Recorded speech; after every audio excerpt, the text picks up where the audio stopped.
বলছিলাম কি, মায়া কোথায়? ওকে আজ ঘুমাবে না? না, ও ঘুমিয়ে পড়েছে। আর আজ মায়া আমার সাথেই ঘুমাবে, তুই যা এখন। আম্মু মানে বলছি কি, ওই তুই যাবি এখন না লাঠি নিয়ে আসবো? এই বয়সে এত বড় একটা ড্যামরা ছেলেকে মারবা? বুঝেছি, তুই যাবি না, দাঁড়া আমি লাঠি নিয়ে আসছি।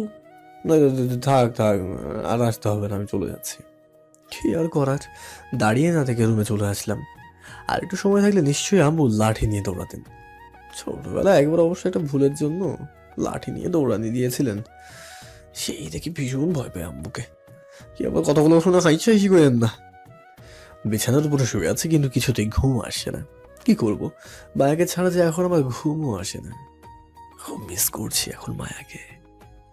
আজ নিজের উপরেই খুব রাগ হচ্ছে, কেন যে ওকে চড়টা মারতে গেলাম। কিন্তু কি করব, কাজের সময় যদি কেউ ডিস্টার্ব করে তাহলে রাগ তো উঠবেই। মায়াকে নিয়ে ভাবলাম, ভাবতে ভাবতে কখন যে ঘুমিয়ে পড়লাম খেয়ালই নেই। মাঝরাতে হঠাৎ বুকে ভারী কিছু একটা অনুভবে ঘুমটা ভেঙে গেল। চোখ মেলে তাকিয়ে দেখি মায়া আমাকে জড়িয়ে ধরে আছে, আমার বুকের উপরে শুয়ে। হায় রে কপাল, আজ মায়া পাশে নেই বলোকে স্বপ্নতেও দেখছি।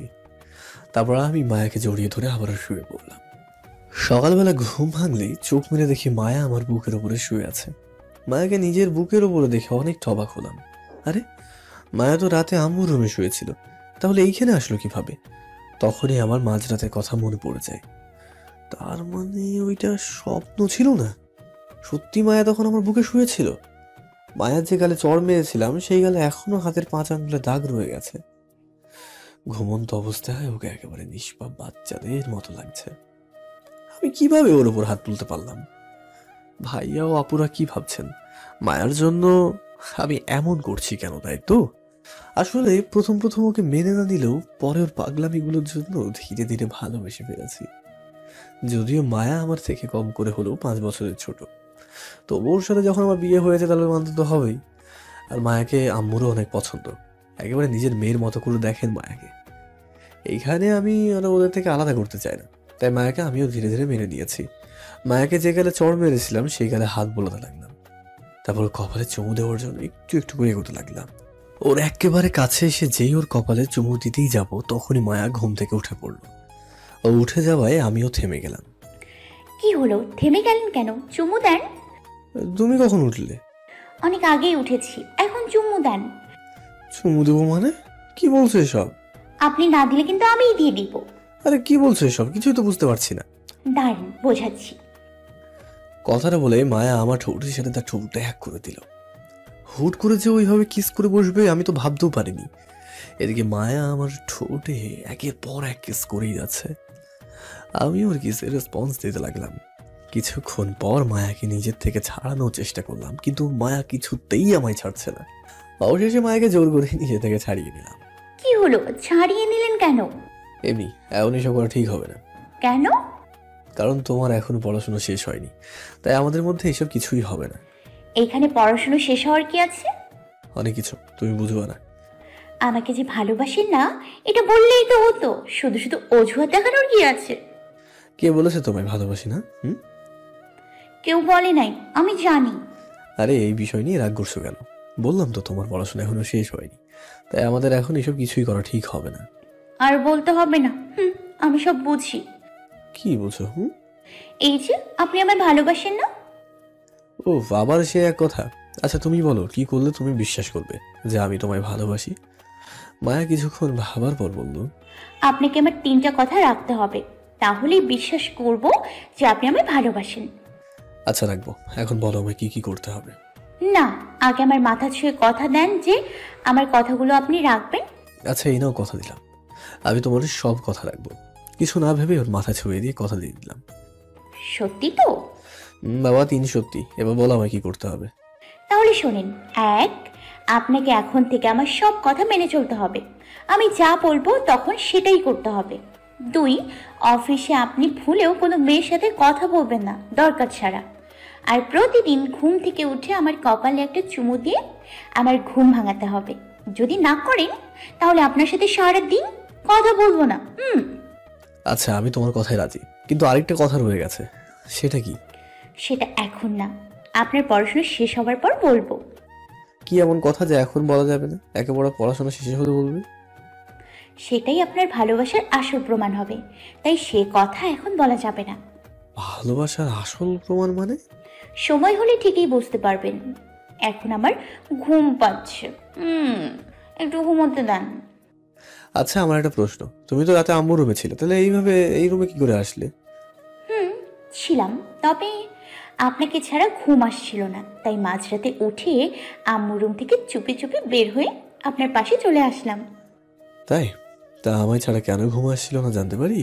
কি করব, আপনার বুকে মাথা না রেখে ঘুমোলে যে আমার ঘুম আসে না, তাই মাঝরাতে লুকিয়ে এসে আপনার বুকে মাথা রেখে ঘুমিয়ে পড়লাম, কিন্তু আমার এখন আবার ঘুম পাচ্ছে।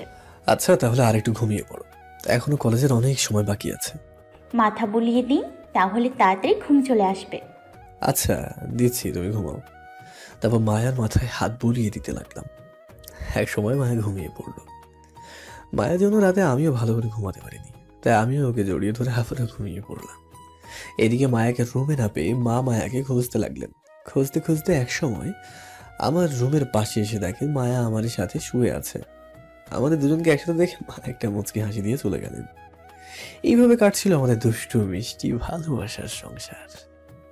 প্রতিদিন ঘুম থেকে উঠে মায়ের কপালে একটা চুমু দিয়ে ওর ঘুমটা ভাঙাতে হয়, আবার ওর বাচ্চাদের মতো করা আবদারও সব পূরণ করতে হয়।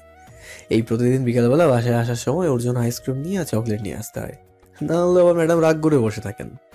আমিও কখনো কখনো ওকে মিথ্যা বলে রাগিয়ে দিই, তারপর আবার আইসক্রিম আর চকলেট দেখিয়ে ও রাগটা ভাঙাই।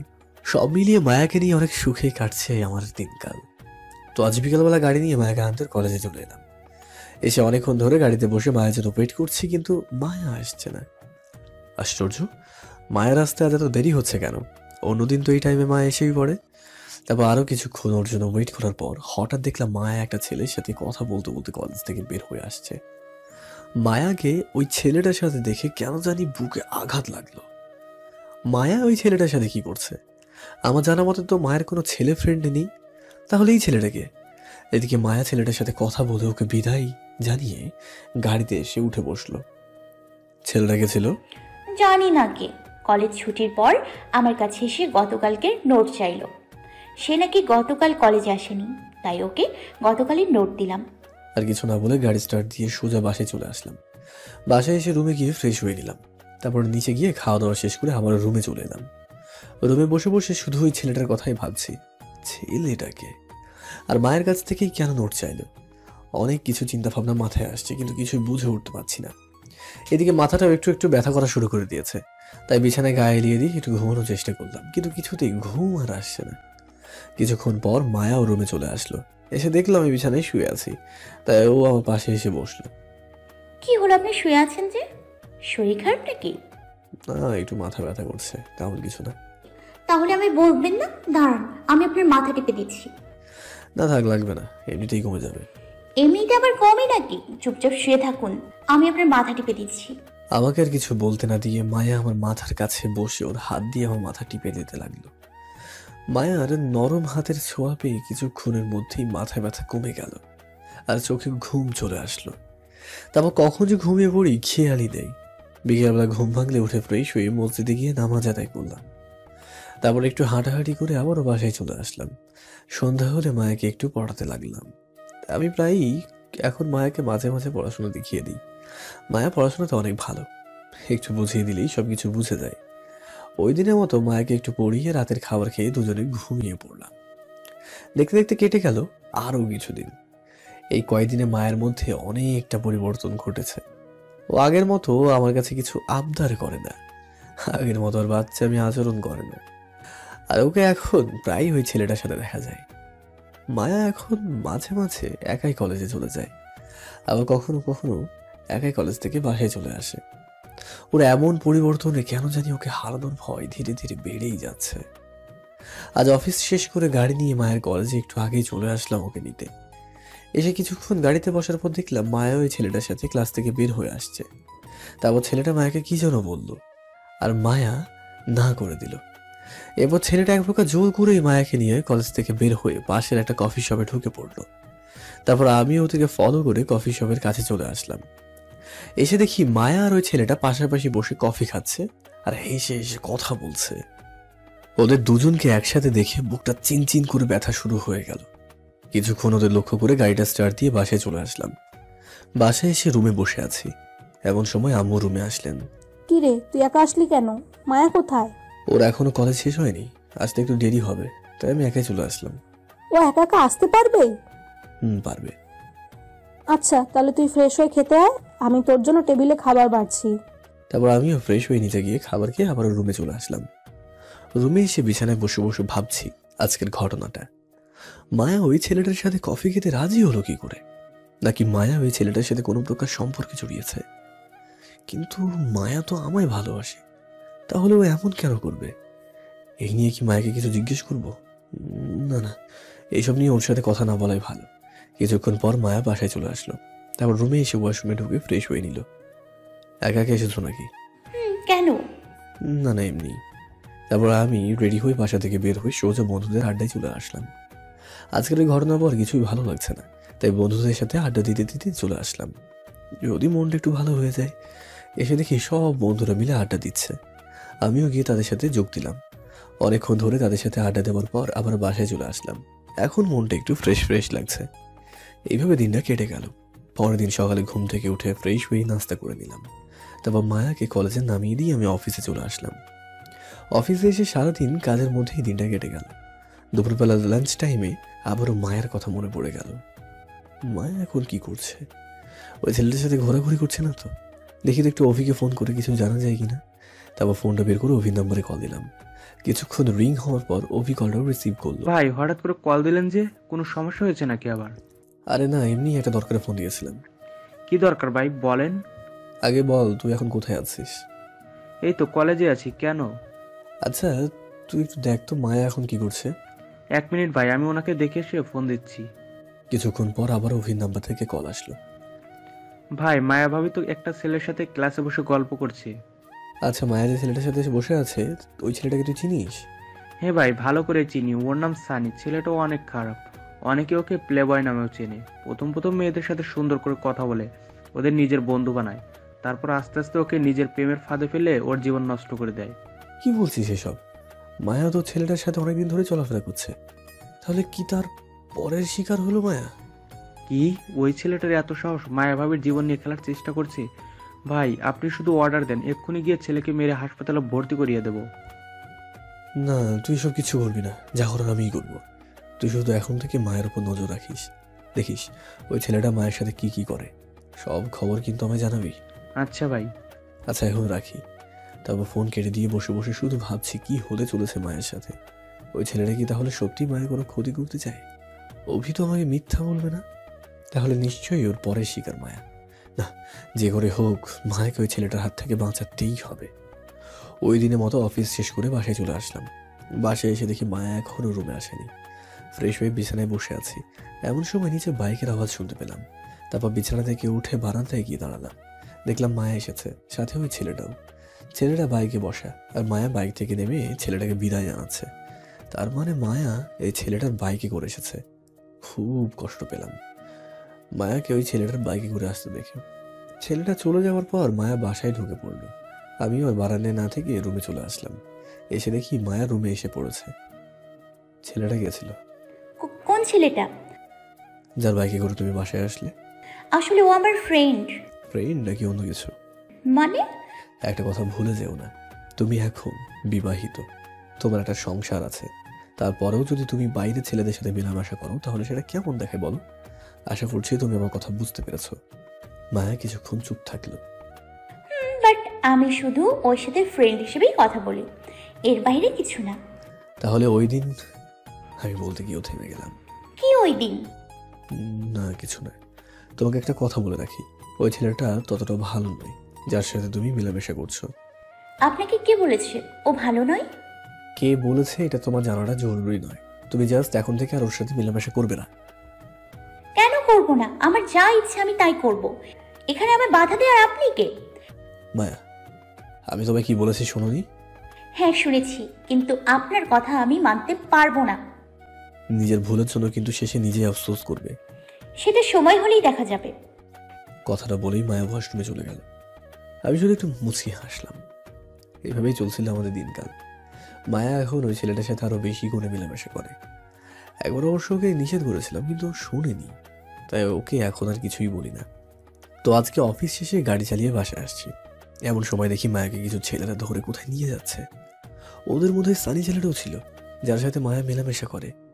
আমার আর বুঝতে বাকি রইল না যে এখন কি হতে চলেছে, তাই গাড়ি থেকে নেমে দৌড়ে ওদের সামনে গিয়ে দাঁড়ালাম। ওদের সামনে যেতে দেখি ছেলেগুলোর অন্য কেউ নয়, ওই দিন যারা মায়াকে কলেজে টিজ করছিল তারাই। আমাকে দেখে তারা একটু ভয় পেয়ে গেল, তবু একটু সাহস নিয়ে দাঁড়িয়ে রইলাম। তুই আজ আবার এসেছিস? ওই দিন তো আমরা দুজন ছিলাম বলে পেরে গেছিস, কিন্তু আজ আমাদের সাথে পারবি না। দেখ আমরা কয়জন আর তুই কয়জন। ওদের মধ্যে একটা ছেলে কথাগুলো বলল। আমি ওদের কথায় শুধু একটা ডেভিল হাসি দিলাম। আবার এমন হাসি দেখে ওদের মধ্যে একটা ছেলে আমাকে মারার জন্য দৌড়ে আসতে লাগলো।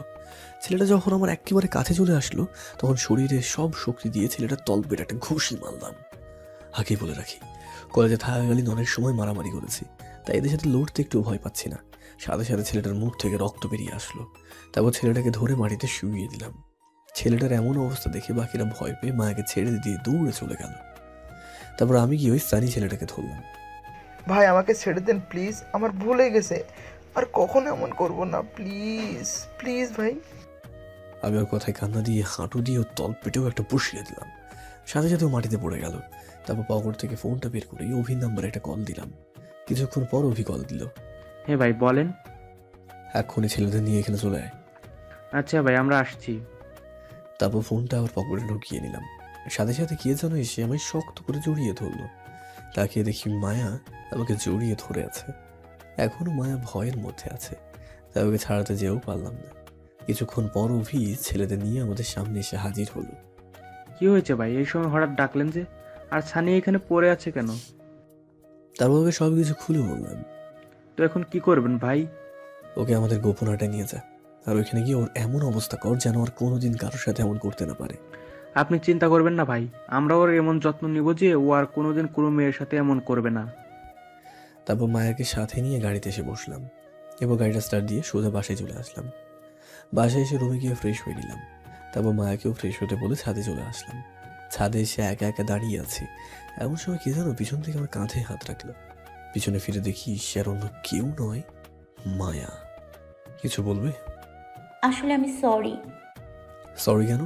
আসলে ওই দিন যদি আমি আপনার কথা শুনতাম তাহলে আজ এমন হতো না। কি হলো, কথা বলছেন না কেন? তুমি ওইখানে কেন গিয়েছিলে? আমি ইচ্ছে করে যাইনি, সানি আমায় জোর করে ওইখানে নিয়ে গেছিল। তারপর ওইখানে গিয়ে কাকে যেন ফোন করে আসতে বললো। কিছুক্ষণ পর কিছু ছেলে ওইখানে আসলো। ওদেরকে দেখেই আমি চিনে ফেলেছিলাম যে এরা আমায় কলেজে টিচ করেছিল। তারপর ওদের থেকে পালিয়ে আসতে যাব, তার আগেই ওরা আমায় ধরে ফেলে। ওদের থেকে ছোটার চেষ্টা করছিলাম, এমন সময় আপনি চলে আসলেন। খাবার খেয়েছো? না। যাও গিয়ে খাবারটা খেয়ে নাও। আপনি খাবেন না? আমার খিদে নেই, তুমি গিয়ে খেয়ে নাও। কিন্তু আমি কি বলেছি শুনতে পাওনি? মায়া ভয় আর কিছু না বলে ছাদ থেকে চলে গেল। তারপর আরও কিছুক্ষণ ছাদে থাকার পর আমিও রুমে চলে আসলাম। ওই দিনের মতো রাতের খাবার খেয়ে দুজনে যার যার মতো ঘুমিয়ে পড়লাম। সকালবেলা ঘুম থেকে উঠে ফ্রেশ হয়ে নাস্তা করে নিলাম। তারপর অফিসে যাওয়ার জন্য রেডি হতে লাগলাম। রেডি হওয়া প্রায় শেষ, এমন সময় মায়া এসে আমার সামনে দাঁড়ালো। আপনি তো অফিসে যাবেন, তাহলে যাওয়ার সময় আমায় কলেজ নামিয়ে দেবেন প্লিজ। আমার দেরি হয়ে যাচ্ছে, তাই আজ পারবো না, তুমি একাই চলে যাও। কিন্তু আমি গেলাম। তারপর মায়াকে কিছু বলতে না দিয়ে বাসা থেকে বের হয়ে আসলাম। এবার গাড়ি নিয়ে সোজা অফিসে চলে আসলাম।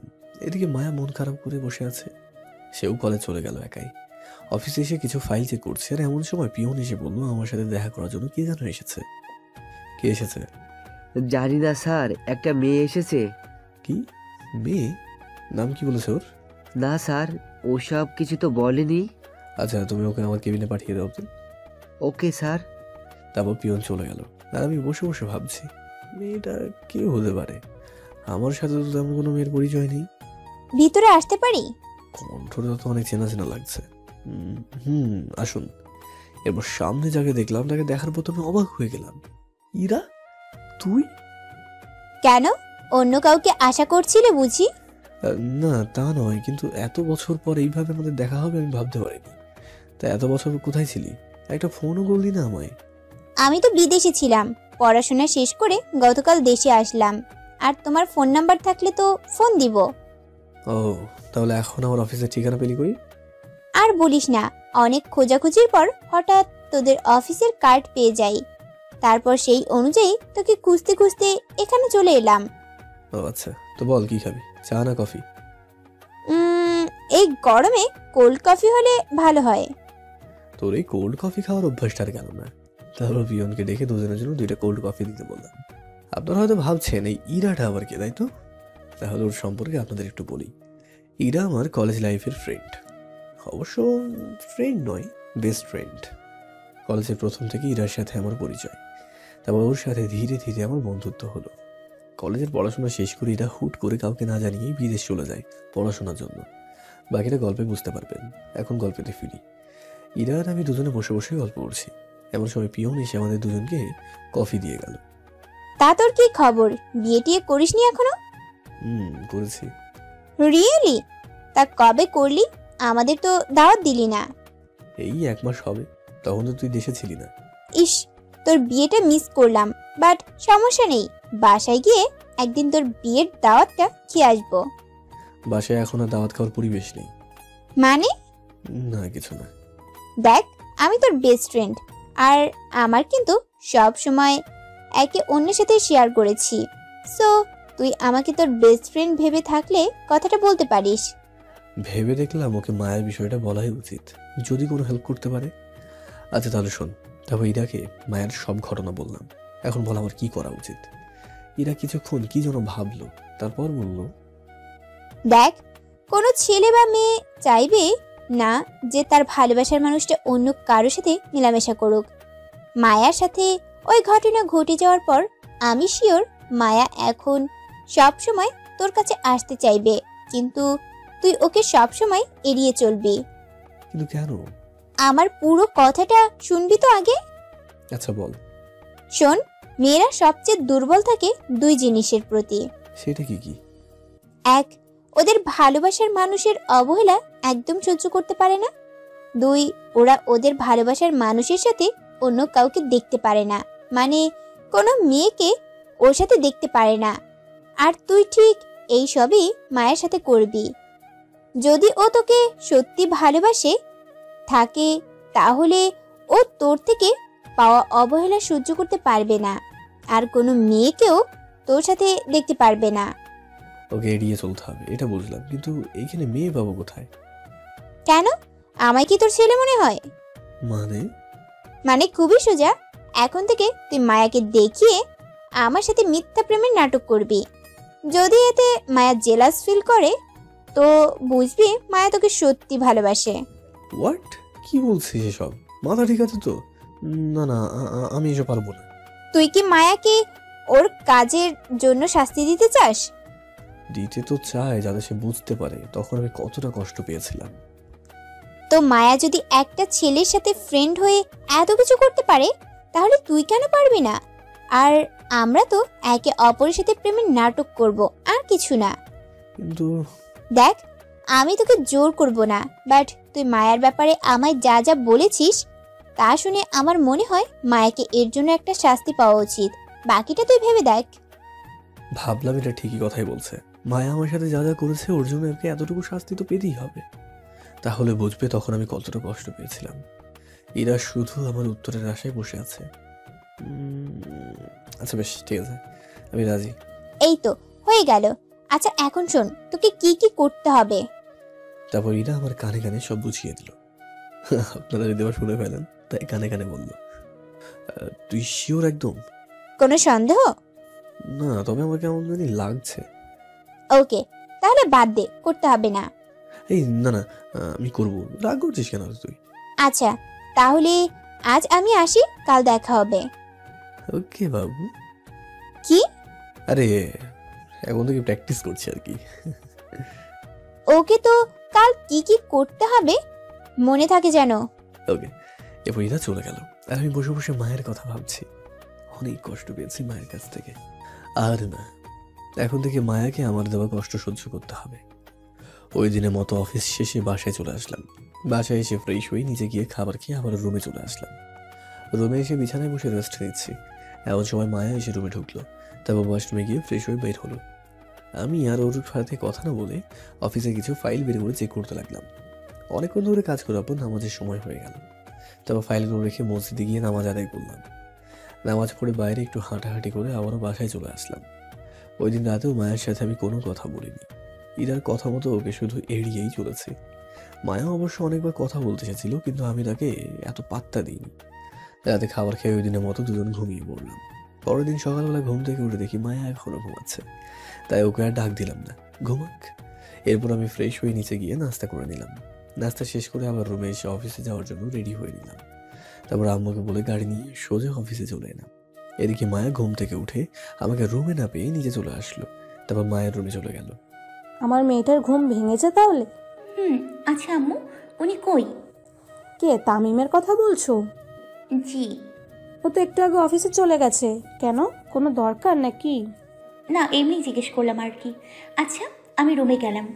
আচ্ছা যাও, আর ফ্রেশ হয়ে নাস্তা করে নিও, সব কিছু টেবিলেই রাখা আছে। মায়া আচ্ছা বলে রুমে চলে গেল। মায়া ভাবছিল আজ ঘুম থেকে তাড়াতাড়ি উঠবে আর আমার সাথে কলেজে যাবে, কিন্তু আজ সে একটু বেশি ঘুমিয়ে পড়েছে, তাই ঘুম থেকে তাড়াতাড়ি উঠতে পারেনি। এবার মায়া ফ্রেশ হয়ে হালকা নাস্তা করে একা একাই কলেজে চলে আসলো। কলেজে এসে মায়া মন মরা হয়ে ক্লাসে বসে আছে। এমন সময় তার কিছু বান্ধবী ক্লাসে এসে ঢুকলো। কি রে, তোর কি হয়েছে? এভাবে মন খারাপ করে বসে আছিস যে? কিছু না, এমনিতেই ভালো লাগছে না। দেখ, আমাদের তুই নিজের সত্যিকারের বন্ধু ভেবে থাকলে তোর মন খারাপের কারণটা শেয়ার করতে পারিস। আর কয়েকদিন ধরে দেখছি তুই কলেজে এসে প্রায় মনমরা হয়ে বসে থাকিস। কি হয়েছে তোর, আমাদের বল তো। কিছুক্ষণ ভাবার পর ওদের সব ঘটনা বললাম, কিন্তু বিশ্বাস করো, আমি সানিকে শুধু বন্ধু মনে করেই ওর সাথে মেলামেশা করেছি, এর বেশি কিছুই না। বুঝেছি, বাট এখানে ভুলটা তোরই ছিল। তুই কেন ওই ছেলেটার সাথে বন্ধুত্ব করলি? ওর ব্যাপারে আগে জানলে আমি কখনো ওর সাথে বন্ধুত্ব করতাম না। এখন আমি কি করব, তোরাই বল। এক কাজ কর, তুই তামিম ভাইয়ের সাথে সবসময় কথা বলার চেষ্টা কর, আর সবকিছুর জন্য ওনার থেকে মাপ চেয়ে নে। দেখবি উনি আবার তোকে মেনে নেবেন। কিন্তু উনি তো আমার সাথে কিছুতেই কথা বলতে চান না, তাহলে এখন আমি কি করব? তাহলে এক কাজ কর, তুই বাসায় চলে যা, আর গিয়ে নিজে হাতে ওনার জন্য ওনার পছন্দের খাবার বানিয়ে অফিসে নিয়ে যা। দেখবি উনি এইসব দেখে একটু হলেও তোর প্রতি খুশি হবেন। সত্যি বলছিস তো তোরা? আরে বাবা হ্যাঁ, তুই এখনই বাসায় চলে যা, আর লাঞ্চ টাইমের আগে খাবার বানিয়ে ওনার জন্য নিয়ে যা। আচ্ছা, তাহলে আমি বাসায় যাই, আর কালকে কলেজে আসলে আমার ক্লাসের নোটগুলো দিস। ওকে। তারপর মায়া কলেজ থেকে বের হয়ে সোজা বাসায় চলে আসলো। এই সময় মায়াকে বাসায় আসতে দেখে আম্মু কিছুটা অবাক হলেন, কারণ মায়া তো বিকাল ছাড়া কখনো বাসায় ফেরে না। তাহলে আজ ওর কি হলো? শরীর টরীর খারাপ না তো আবার ওর? আজ এত তাড়াতাড়ি বাসায় চলে আসলে যে, কোনো সমস্যা হয়েছে নাকি? না আম্মু, এমনি, আসলে আজ ক্লাস হবে না, তাই আমি ভাবলাম বাসায় গিয়ে ওনার জন্য কিছু রান্না করে নিয়ে যাই। প্রতিদিন বাইরের খাবার খেলে তো আবার শরীর খারাপ করবে। কিন্তু তুমি একা রান্না করতে পারবে? দাঁড়াও, আমিও আসছি তোমার সাথে। না আম্মু, আপনার আসা লাগবে না, আপনি শুধু ওনার পছন্দের কয়েকটা খাবারের নাম আমায় বলুন, বাকি কাজ আমি একাই করতে পারবো। সারাদিন অফিসের কাজ করে অনেক ক্ষুধা লেগে গেছে।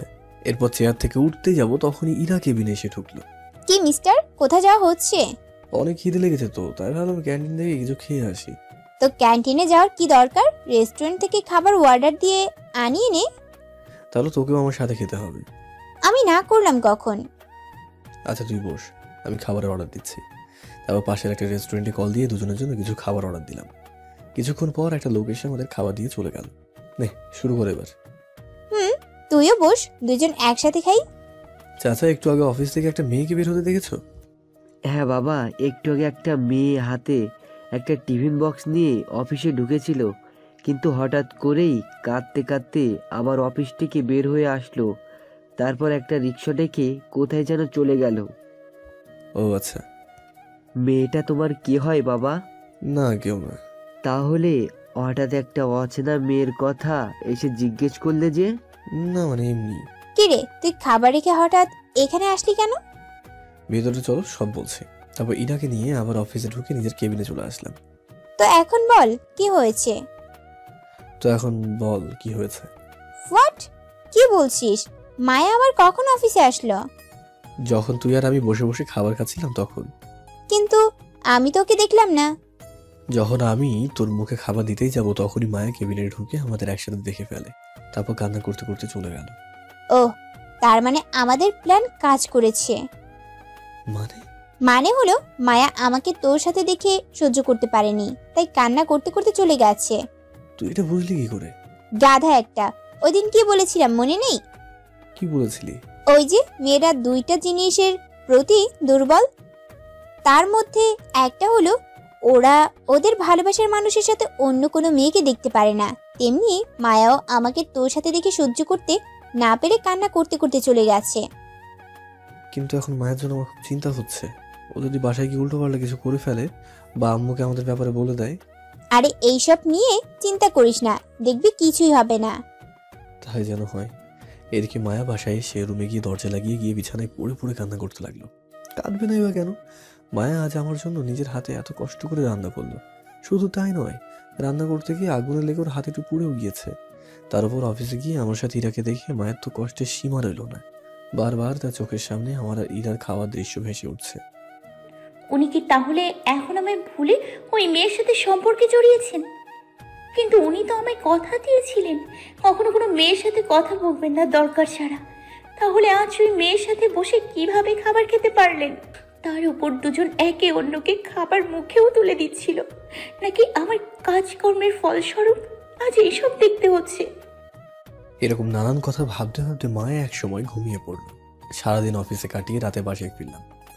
রুমে এসে দেখি মায়া শুয়ে আছে। ঘুমন্ত অবস্থায় ওকে কি সুন্দরই না লাগছে। ওর দিকে এক পলকে তাকিয়ে আছে। হঠাৎ চোখটা পড়লো মায়ের হাতের দিকে। আরে, ওর হাত তো দেখছি পুড়ে গেছে। তাড়াতাড়ি করে আলমারি থেকে হাত পোড়ার মলমটা বের করে আনলাম। তারপর মায়ের পাশে গিয়ে বসে ওর হাতে মলমটা লাগিয়ে দিতে লাগলাম। মলমটা লাগাইয়ে শেষ হলে উঠে ফ্রেশ হতে চলে গেলাম। মায়া অবশ্য ঘুমের মধ্যে ছিল, তাই কিছুটা টের পাইনি। ফ্রেশ হয়ে কিছুক্ষণ পর বের হয়ে দেখি মায়া ঘুম থেকে উঠে পড়েছে। এমন সময় হঠাৎ ফোনে একটা কল আসলো। ফোনটা বের করে দেখি ইরা ফোন করেছে। তারপর বারান্দায় গিয়ে কলটা রিসিভ করলাম।